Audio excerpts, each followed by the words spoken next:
Are you hungry for the latest news and trends from the internet? Welcome to What's Cooking on the Internet, your one-stop shop for discovering the hottest digital delights. Hit that subscribe button and let's get cooking. When a president's ego collides with the stock market, things can get pretty wild. As we approach the 100-day mark of Donald Trump's second term, a burning question arises.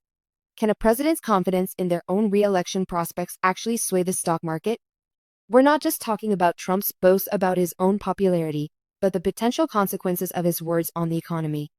In a recent statement, Trump took credit for the booming stock market, attributing it to his own perceived chances of winning re-election.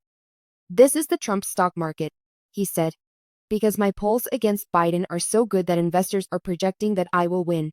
And that will drive the market up. But is this really the case? Or is Trump just using the stock market as a reflection of his own ego?" On one hand, it's possible that Trump's confidence in his own re-election prospects could give the stock market a boost. If investors believe that a Trump presidency will keep driving economic growth, they might be more likely to invest in the market. This could create a self-fulfilling prophecy, where Trump's confidence in his own chances of winning actually helps to drive up the stock market. On the other hand, Trump's boasts about his own popularity could be seen as a form of manipulation by attributing the stock market's performance to his own perceived chances of winning.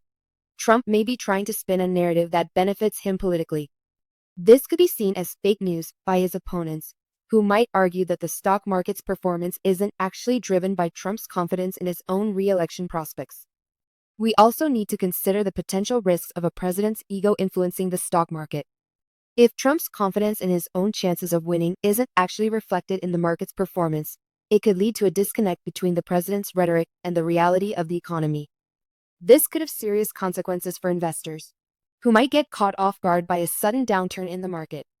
In the end, the relationship between a president's ego and the stock market is a complicated one. While it's possible that Trump's confidence in his own re-election prospects could give the market a boost, it's also possible that his boasts about his own popularity could be seen as a form of manipulation. As we move forward, it's essential that we consider the potential consequences of a president's ego influencing the stock market, and that we stay vigilant in our assessment of the economy.